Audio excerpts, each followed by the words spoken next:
Bom dia, pessoal. Tiago Alencar aqui. É, Vou chamar vocês aí para iniciar o vídeo para curtir, compartilhar e comentar.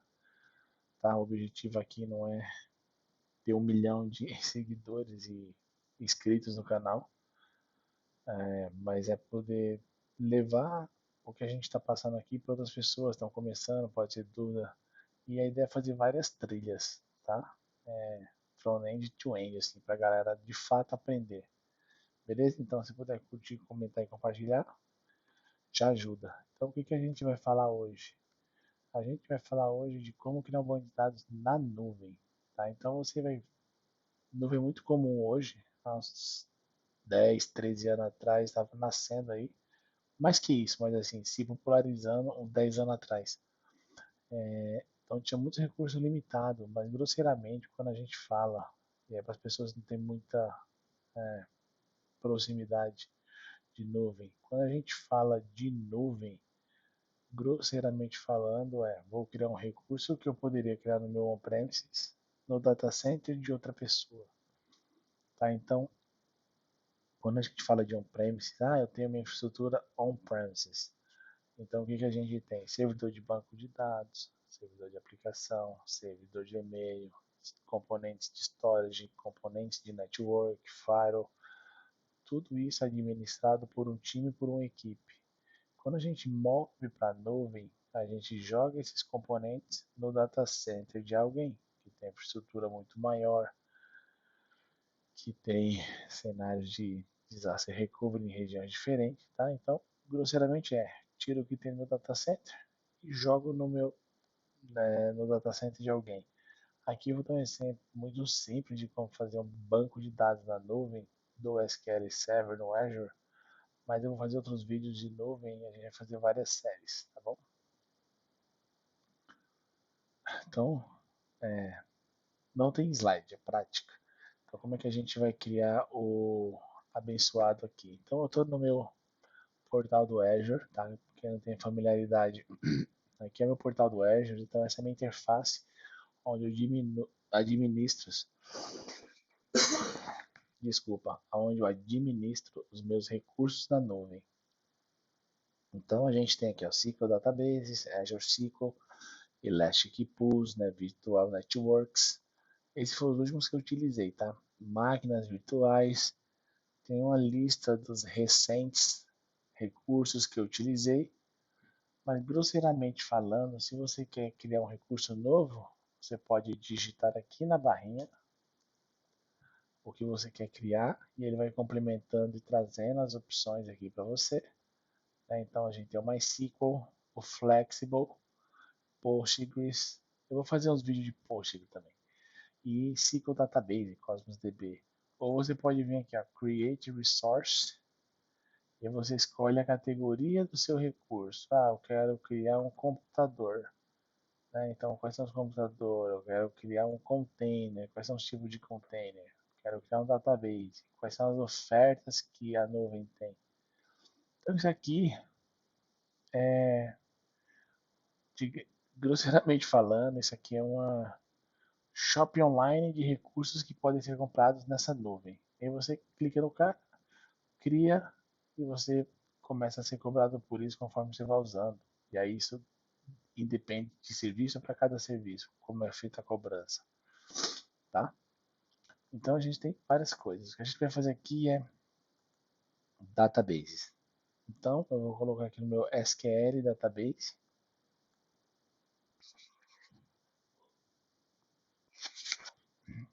E aí a gente tem aqui o meu SQL database, beleza? Então a gente tem várias abas. Deixa eu ver se o Zoom está habilitado. A gente tem várias abas que a gente vai preenchendo as coisas aqui e vai passando de aba dando next, tá?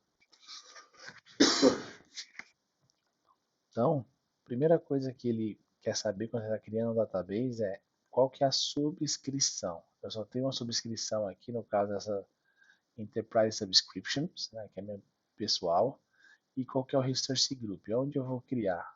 Eu tenho um Resource Group que eu utilizei para a live que eu fiz com o Dirceu, era para ser TC aqui, mas enfim, RG Deploy, Beleza? Então, Resource Group, ele é um container, ele é lógico, ele não é físico, tá? Por mais que quando a gente cria um Resource Group, ele pede uma região abençoado, esse cara, ele é lógico, ele não está atrelado em nenhuma região fisicamente. Ele é um container onde você vai pôr objetos. É isso. Tá? Então, você pode usar um da lista existente ou utilizar um ou criar um novo. Beleza? É importante aqui, a gente tem os database details. Qual que é o nome do meu database? Então vai ser, eu geralmente coloco db,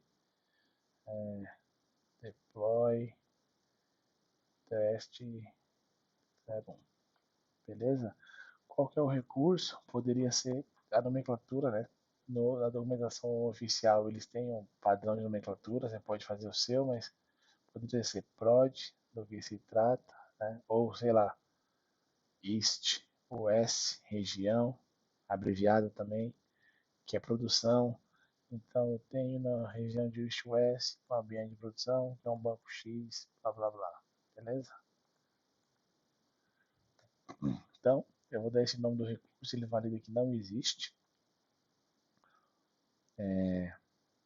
Qual que é o meu server, tá? Então, eu tenho um servidor aqui no West Europe, tenho na East West, mas eu poderia criar um outro server, tá? Então, vale lembrar que eu estou criando o meu database, o meu server. Para aqueles que vieram do on-premises, isso aqui ele é um endpoint, esse server aqui, lógico, beleza? Para quê? Apenas para agrupar quais são os bancos de dados, mas você não tem um servidor físico, não existe o conceito de esse meu servidor é uma instância. Não, isso é outra coisa. Tá? Se a gente for aqui no blog do TC Alencar /blog,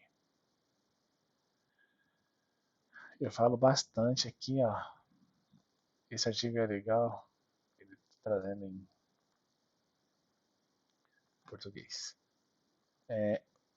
Aqui esse blog, na verdade, esse artigo é muito, não dá para fazer queries entre SQL databases, tá? Mas se a gente descer aqui para baixo, eu falo como é que é a estrutura do Azure SQL por debaixo, um pouco dela por debaixo dos panos.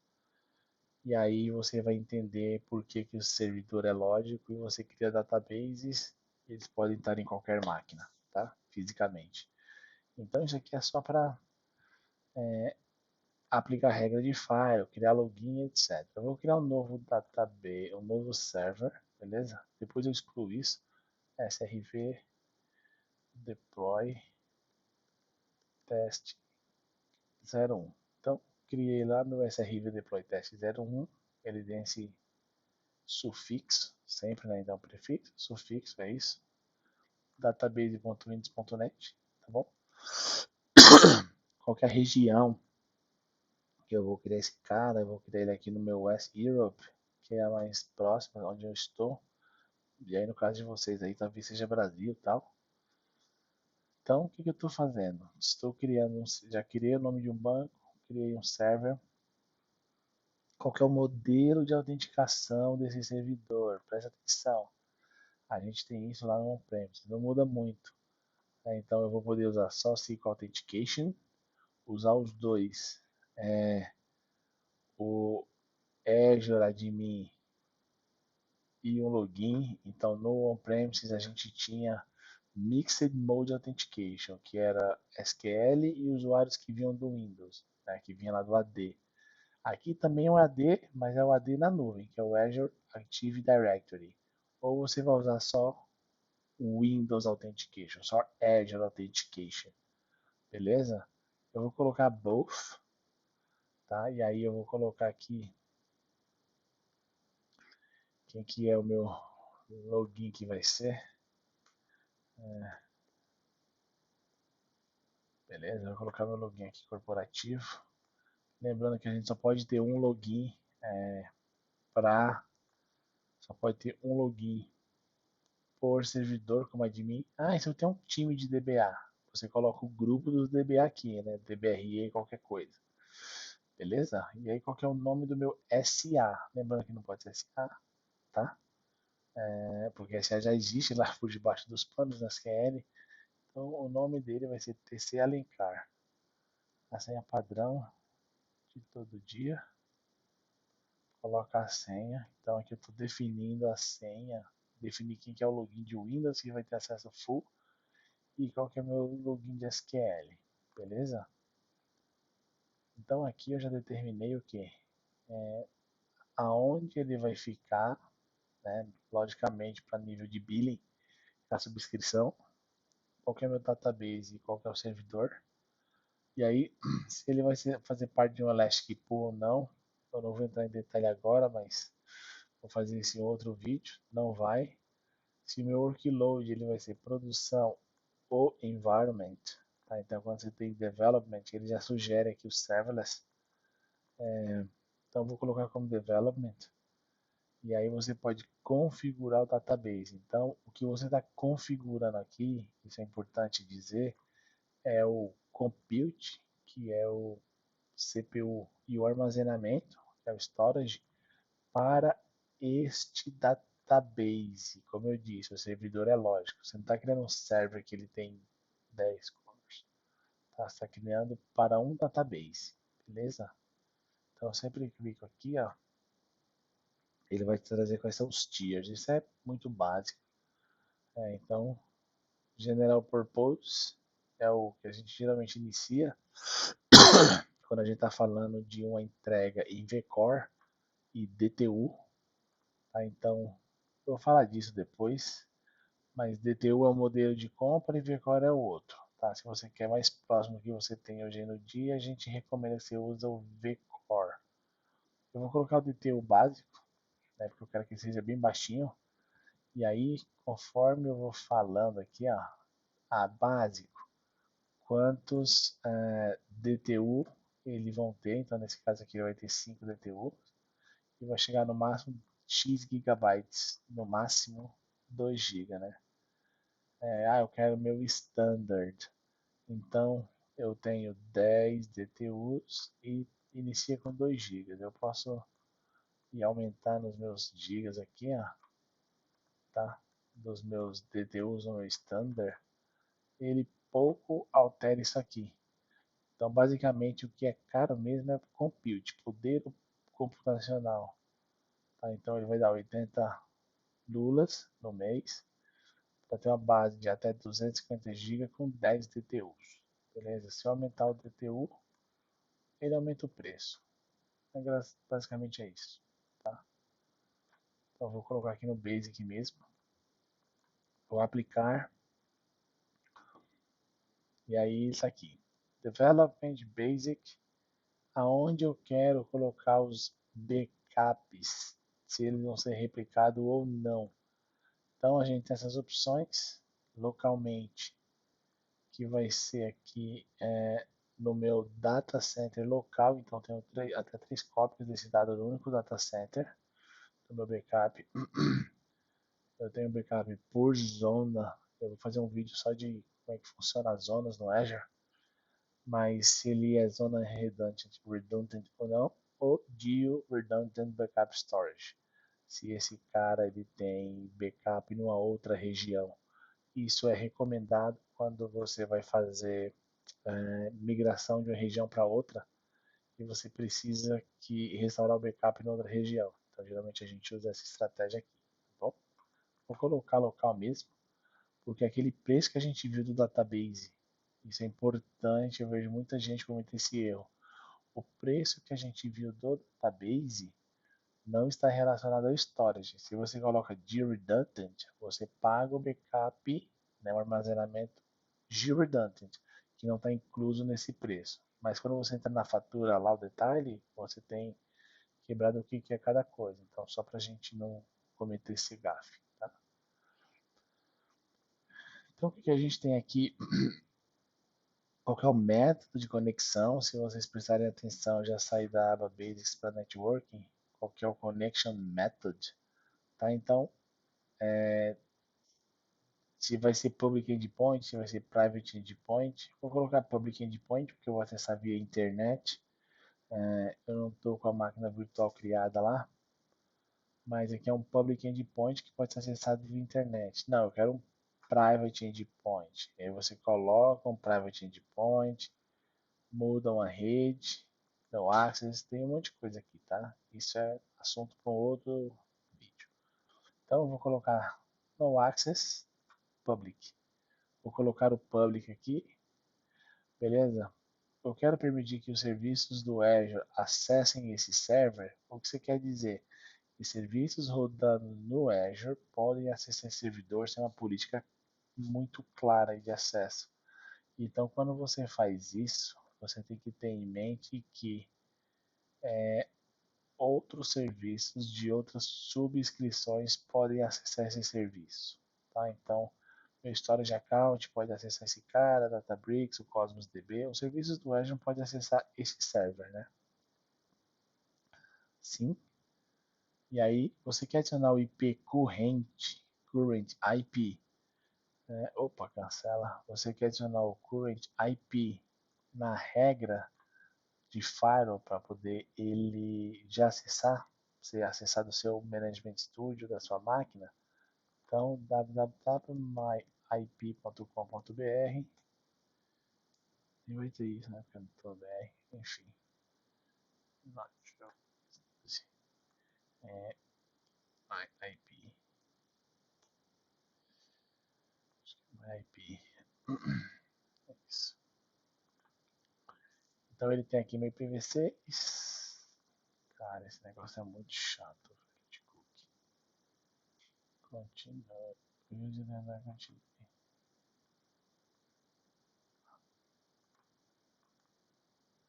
Então o que ele está fazendo? O meu IP public é esse 86.41.184.232. Tá? Então ele fala onde é que eu tô, né?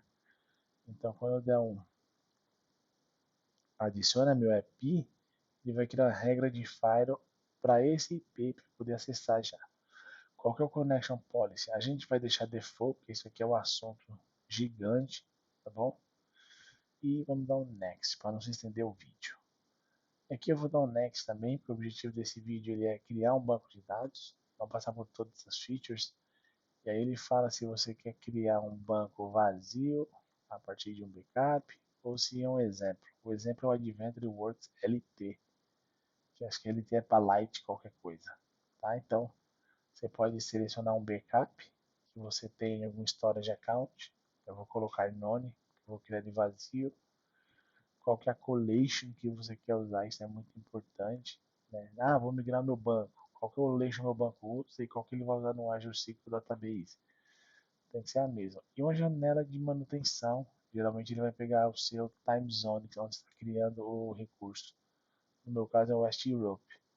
Ah, então vocês criam uma janela de manutenção determinado nesse horário. Para quê?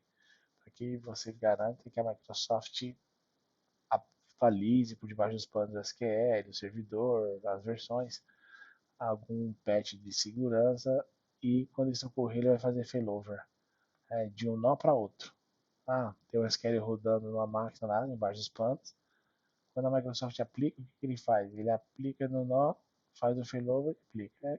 Grosseiramente é isso. Não é bem isso, mas só para vocês entenderem aí que meio do on-premises. A gente aplica no nó passivo, faz o failover de um grupo de pessoas para outro servidor, tá? Cada um tem seu servidor separado e fala, pronto, agora esse cara está atualizado. Como se a gente fazia no on-premises, tá bom? Então, quais são as tags? A tag é um recurso importante para poder filtrar depois. Eu geralmente coloco em environment, se ele é de dev, de produção, qualquer coisa. Review and create. Então ele fala qual é o custo por mês. Isso aqui é o ciclo database que vai ficar ligado sempre. Não é um serverless. Tá? Então, qual é o custo por mês? 26 lulas, né? E subscriptions. Então tem os dados onde você está criando, qual é o nome do server, que é o cara, as informações de network, security. A partir daqui, ou você dá um create, ou você salva para poder automatizar esse cara. É legal fazer o download aqui do template de um determinado recurso, ó. E aí, se você está automatizando com Terraform ou qualquer coisa, com ARM do Azure, o template do próprio Azure, Automation do Azure, você pode mudar os valores da propriedade e meio que fazer esse cara fazer parte de um pipeline. Tá? A gente fala isso em outro vídeo também. Então vou dar um create aqui para criar meu ciclo e vou entrar no meu Management Studio, Azure Data Studio. Deixa eu ver se eu tenho um Azure Data Studio nessa máquina. Também tenho. Deixa eu ver quem vai abrir primeiro. Ele é o Management Studio. Então estou criando nesse momento o que a gente está fazendo lá no Azure, por debaixo dos panos. O que a Microsoft está fazendo? Ela está subindo a máquina com SQL, uma imagem, né, um container com SQL, com as configurações que a gente pediu, colocando na rede, dando o IP para eles comunicarem com os componentes. O Fabric está falando, ei, tem o esse workflow para seguir, de criar um novo servidor. E aí a gente vai mudando um monte de metadata na nuvem. E aí coloca o login lá no recovery. Aí coloca o login. Ah, tem esse cara que vai pegar do AD, então ele está fazendo todo esse provisionamento nesse tempo aqui. Ele passa por diversas camadas, como é um banco de dados, e é básico, ele precisa de um disco, ele está criando uma história de account por debaixo dos panos, aonde esse SQL tem acesso. Então tudo isso ele está fazendo por debaixo dos panos, o nosso Fabric. Tá? E aqui vai falando quais são as fases. Ele encurta aqui para você que ele criou um server, mas esse server, como diz nesse artigo aqui, ele está no control ring e esse cara aponta para um tenant ring. E aí ele cria lá o server, o endpoint, onde ele vai criar o database, que é no tenant ring, onde ele vai apontar quais são as entradas que tem que fazer no Fabric, qual máquina que ele vai escolher dentro do Fabric para colocar. Então a gente tem um cluster de máquinas lá. Ele fala assim, vou subir a máquina nova nesse Fabric para colocar o database do meu cara quando ele é premium. Né? Então, é isso que acontece um pouco aí por debaixo dos panos, um pouco dessa história. Tá bom? Então vamos esperar que o recurso seja feito. Deixa eu ver se os dois for loaded.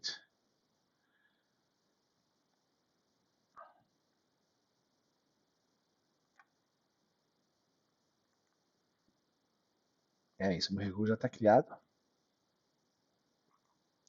O Management Studio também. Então é o seguinte, vamos lá para o meu recurso. Então eu vou aqui, ó, go to the resource. Go to resource. Ele tem meu objeto aqui, o meu server name.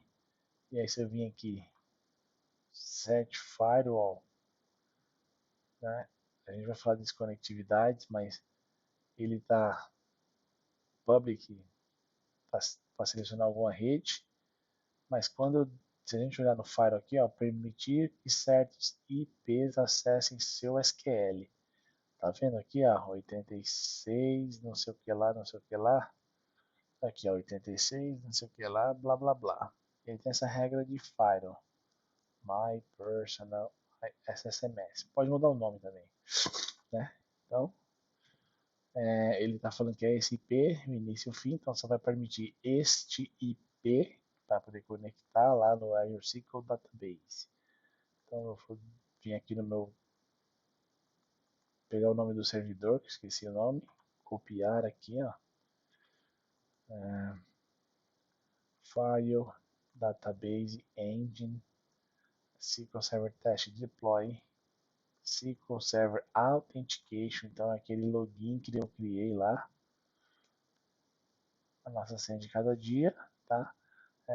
Se eu tivesse na minha máquina corporativa e quisesse usar meu IP lá, meu login corporativo que eu criei seria Windows Authentication, né, porque minha outra máquina está dentro do AD, então Windows Authentication, FMA, diretório de password, qualquer coisa. Eu geralmente uso isso aqui com MFA. Você só passa o login e aí ele vai te mandar um alertinho ali no seu aplicativo celular para você permitir essa conexão, beleza? Então é isso. estou conectando aí no meu database. Então, se eu vir aqui, ó, o meu Azure SQL Database, o que é importante, a gente não tem aquele monte de coisa ali do SQL Server Agent, Management, blá blá blá, blá blá blá, que a gente veria. Deixa eu ver se o meu SQL on-premise está ligado lá. SQL, deixa eu dar um start nele aqui. Pra vocês notarem a diferença. Visualmente falando é melhor. Então, tá vendo? Ó? Olha a diferença aqui do Azure SQL. Vou ter que fechar a tela. A diferença do Azure SQL, ele só tem um database e algumas informações aqui no Security, que é para falar quais são os logins, mas ele só mostra desse cara, dessa instância. Então lembre-se, tá? Então, o tier que a gente configurou é para esse cara. A gente pode ter mais de um banco em outro server que vai ter um tier diferente. Isso eu falo no, no artigo lá que eu escrevi. Então você pode ter vários bancos com tier diferentes sobre o mesmo server, porque o server é lógico, né? Ele não é uma máquina física, é um endpoint. E aí a diferença, eu tenho um servidor, aqui tem uns bancos, security, objects, replication, OG, management, agent, profile, uma cacetada de coisa. Aqui a gente só tem o banco. E aí o banco estando pronto, né? Então deixa eu mudar aqui para o meu banco. Esse banco estando pronto, eu posso já começar a criar aplicação. Posso rodar lá o script para criar aplicação. O dev aponta para esse banco e o cara já pode começar a fazer a aplicação rodar. Então, a velocidade com que a gente faz isso é muito mais rápido do que fazer o on-premises. Se a gente estiver falando de mundo corporativo, né? Que você precisa comprar máquina, licença, configurar storage, rede, isso, aquilo. Aqui você cria o database, passa 5 minutos e está pronto. Beleza? É menos de 5 minutos para criar. O vídeo demorou 20 aí porque eu estava explicando para vocês. Tudo bem? Espero que tenham gostado do vídeo. E por hoje é isso. Você vai parar aqui a gravação. Espero que tenham curtido, tá bom? Até mais. Valeu!